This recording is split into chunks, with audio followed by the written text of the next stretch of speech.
Hey guys, Akil Stokes here. Welcome back to another episode of the Trading Coach Podcast. Thank you as always for joining me. If you guys are brand new, I am a Forex trader, trading coach, as well as one of the co-founders over at tier1trading.com. And this is a podcast that I release 3 times a week. It is available on every podcasting and music streaming app, as well as YouTube. Do me a big favor, if you guys are listening to this on iTunes, please leave me a rating or a review. That is a massive help in helping me grow the show. We're consistently ranked very high on the list of top podcasts, both in the Forex category, the trading category, and also sneaking up there in the upper hundreds of business and investing as well. So that's pretty cool. Also, if you're interested in any free education trading-wise, make sure you head over to our website, www.tier1trading.com. We have a bunch of free webinars and workshops you can sign up for that will help you get on track with your trading. Now, in today's episode, I want to read you an article and kind of give my perspective on this. I haven't done this in a while, but I try to read a lot. And I love just seeing headlines and then reading something for the first time, especially when I'm doing a podcast here. That way you get kind of I don't like doing these kind of pre-recorded, or I don't like thinking of my ideas. I want you to get the raw emotion, the raw thoughts that come out when I go through articles such as this. And I found this article written by Benjamin Hardy. I'll throw a link in the show notes, called "One Behavior Separates the Successful from the Average." And it goes as following. A certain farmer had become old and ready to pass his farm down to one of his 2 sons. When he brought his sons together to speak about it, he told them, "The farm will go to the younger son." The older son was furious. "What are you talking about?" he fumed. The father sat patiently thinking. "Okay," the father said, "I need you to do something for me. We need more stocks. Will you go to CB's farm and see if he has any cows for sale?" The older son shortly returned and reported, "Father, CB has 6 cows for sale." The father graciously thanked the older son for his work. He then turned to the younger son and said, "I need you to do something for me. We need more stocks. Will you go to CB's farm and see if he has any cows for sale?" The younger son did as he was asked, and a short while later he returned and reported, "Father, CB has 6 cows for sale. Each cow will cost 2,000 rupees. If we are thinking about buying more than 6 cows, CB said he will be willing to reduce the price to 100. CB also says that they are getting a very special Jersey cows next week. If we aren't in a hurry, it may be good to wait. However, if we need the cows urgently, CB said he could deliver the cows tomorrow." The father graciously thanked the younger son for his work. He then turned to the older son and said, "That's why your younger brother is getting the farm." Successful people initiate. Most people only do what they are asked, only doing the minimum requirement. They need specific instructions on most things they do. Conversely, those who become successful are anxiously engaged in a good cause. They don't need to be managed in all things. They don't just do the job, they do it right and complete. They also influence the direction for how certain ideas and projects go. Most importantly, those who become successful initiate. They reach out to people, ask questions, make recommendations, offer to help, and pitch their ideas. Being successful requires being proactive and not waiting for life to come to you. It means you're on offense, not defense. You're active, not passive. In every organization, there are a select few employees who would be difficult to replace. For the most part, most people are like the older son, in the story. Most people could be easily replaced. Most people are passive and reactive. They require specific instructions. They need to be governed and managed in all things. Initiation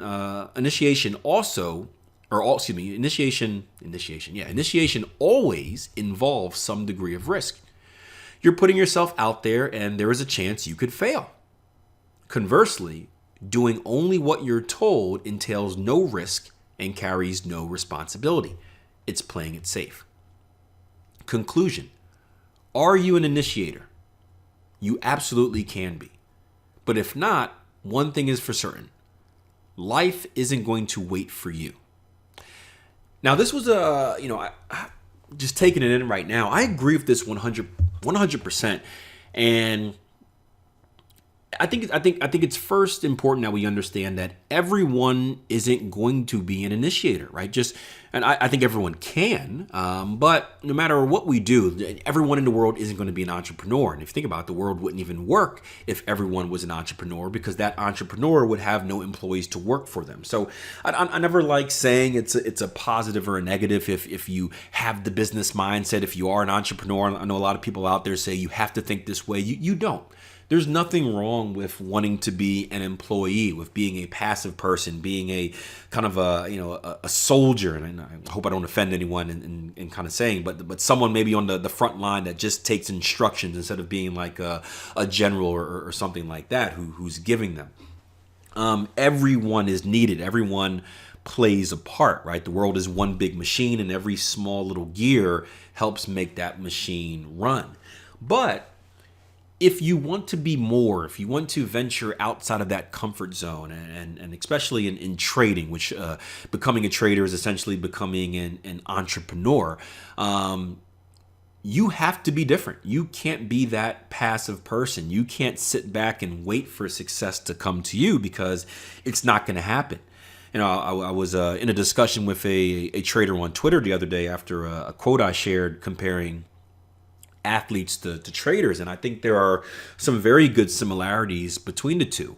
If you want to be an athlete at the professional level, you need a certain type of mindset. You can't just have the mindset of, I'm just going to do enough and that's going to get me to the highest level. No, you have to be assertive. You have to be out there. You have to do something to separate yourself from the others. And there's also a very, very, very, very, very high failure rate of athletes, and I should say failure rate in making it to the top level. And the same exists in trading, right? We always hear about 90% of traders fail. Many professionals that I've spoken to in the industry would argue that that number is even higher. It's probably like 95%.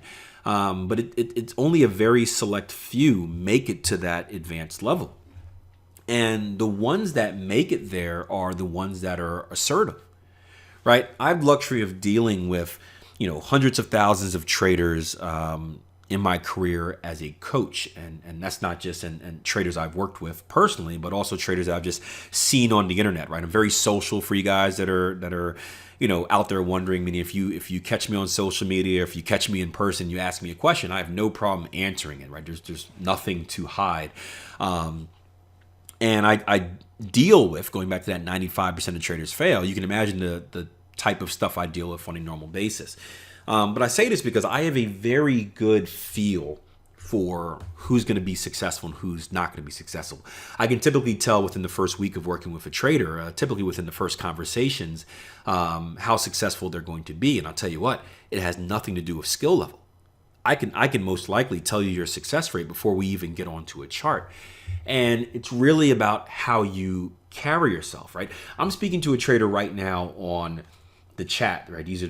We have a chat over at Tier 1 Trading where our traders interact. We have a great community, all that fun stuff. By the way, if you do end up taking the 14-day trial, first thing I encourage you to do is get on the chat. That's the best possible thing you can do. But I was speaking to a trader right now on the chat who had a question about backtesting. And backtesting is the process of going through historical data, testing your system and strategy to make sure it works, right? And there's two typical ways you can backtest. And imagine everything. There's two extremes, I guess you could say, and everything in between. There's the bare bones way, right? You can backtest the bare bone minimum of what you need to see if something works or doesn't work, right? You can imagine with the bare bones, you're going to have very limited information and data acquired. You're going to get a story, but you're going to get a very vague story. Then on the other end of the scale, you can be someone that is kind of super intense, right? There's a young lady I work with. She'll be happy to hear that I called her a young lady, who has basically been backtesting for the better part of 2 years. And the reason she's doing it, or maybe a year, I should say, is because she's looking into every single detail, every single nook and cranny, because she wants every single possible question answered. And the trader that I'm talking to on the chat was asking a question. He said, "Hey, I know I went through the course material, and you're explaining through backtesting, and I saw the example in the spreadsheet and all the things that you're collecting, all of the data points and whatnot. But I was thinking about testing this as well." And by just that one question, that tells me that this trader is taking the initiative, right? He's not sitting back and just doing just enough.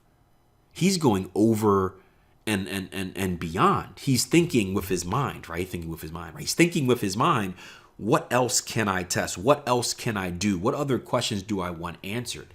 And those are the traits of the successful people, right? Those are the traits of those who are going to put themselves beyond others. And nothing to do with the skill of a trader. This trader can be the worst technician ever. That's a skill. You can easily get better with a skill, but it's the mindset, it's the drive that is really going to separate you. And just like in the story I just read, look at the two brothers, right? The older brother did just enough. The younger brother went and did more, and he's the one that's getting the farm. And I even think back to myself, and it's weird. I used to think of myself as a very lazy person, and I guess I probably, for things I don't care about, I do the bare minimum, right? I'm kind of weird, right? Well, I guess no, I'm not weird. This is the way it should be, right? You should only. My goal in life is to only do things that I want to do, right? My goal in life is to fill my life with things that I want to do, things that make me happy, and things that will make others happy, right? So it's no surprise that earlier in life, going through school and stuff, like in high school, if there was a subject, or even in college, if there was a subject I didn't really find interesting, I didn't really like, I would just do just enough. However, in the subjects that I really cared about, I went above and beyond. And I remember this funny story about an internship I had. And I've told this story before. I say I was the best intern this guy ever had, mainly because I got him coffee. And it was funny because I was doing your normal intern things, and you're writing this, you're reviewing this, you're blah blah blah blah blah, all the silly paperwork, the grunt work that make interns do. And one of my jobs was to get coffee, right? Thomas would ask me, right? He would say, "Hey, Akil, do you mind getting me a cup of coffee?" I said, "Okay," and I'd give him the coffee. This is actually what started my coffee addiction, right? Curse him. But I would get his coffee, right? Next day, same thing. I'd get his coffee in the morning, get his coffee in the afternoon. And I started thinking to myself, right? I started just taking mental notes, just being aware of, okay, well, at 9 o'clock, right? Thomas always walks into his office, 9 o'clock. He comes in and he asks me for his coffee. And I ask him, "How do you want your coffee?" And he says, "Black," or "black with 1 sugar," or whatever he said at the time, right? And then I get him his coffee and he come back and blah, blah. And same thing would happen at like 1 o'clock, right? So I started putting 2 and 2 together. And instead of just being the person that would wait until he came in to grab his coffee, you know what I started doing? Who can guess? Guess right now. Come on, I want you to say it. Say it. Be that crazy person on the train or in your car talking while listening to a podcast. Be that person. I dare you. I'm that person all the time. I brainstorm out loud. I'm like, what are you talking about? But I started getting his coffee before he asked. 8:55, I'd waddle over. I'd get the coffee and present it to him at his desk right before 9 o'clock, before he even got a chance to get up. 12:55, I'd go over, make some more coffee, bring it to his desk before 1, even before he had a chance to get up. Guess who got the job offer at the end of his internship? Me. And it was a full-time position. I didn't end up taking it because, again, I just told you, I only want to fill my life doing stuff I want to do, and I didn't want to do that. I wanted to trade and want to coach track, so I turned down the job offer. But I'm pretty sure like my performance with my internship wasn't better than anyone else's. I wasn't doing anything special. I was writing articles and setting up presentations, and it wasn't not rocket science I was doing. I was just doing something that anyone with a high school degree can do. But what he liked in me was my initiative. Instead of waiting for him to tell me what to do, I paid attention. I followed the patterns and I went out there and I did it. And people like that are successful because people like that are going to allow you to grow, right? When you're at a company, you just do the same thing, right? If you're doing the same thing, you're going to get past, right? The world is forever evolving, right? Again, going back to a sports analogy, because I love it. Basketball is a great sport right now where the big man, the classic Shaquille O'Neal type big man, where you're 7'2", 350 or 330 in the paint, that doesn't exist anymore. It's the Steph Curry world now where everyone's shooting threes. You're shooting the ball from as far back as possibly can, right? The big man now, your extraterrestrials like Kevin Durant, your 7'2" slim reapers, 7'2" skinny people shooting threes and dribbling the ball like a guard, right? That's the new age of the NBA. If you're 7 foot and you can't move, there's no place for you in this game anymore. So people have to change their game. Damian Lillard is another basketball player, underrated basketball player. He kind of got famous this past year for taking this game-winning shot. And this game-winning shot, imagine it, he shot it from basically half court. And everyone said, oh, it was a lucky shot, it was a bad shot, that's why I didn't guard him. And he went back and he said, no, that's something I work on every day in practice. Steph Curry works on that half-court shot every day at practice.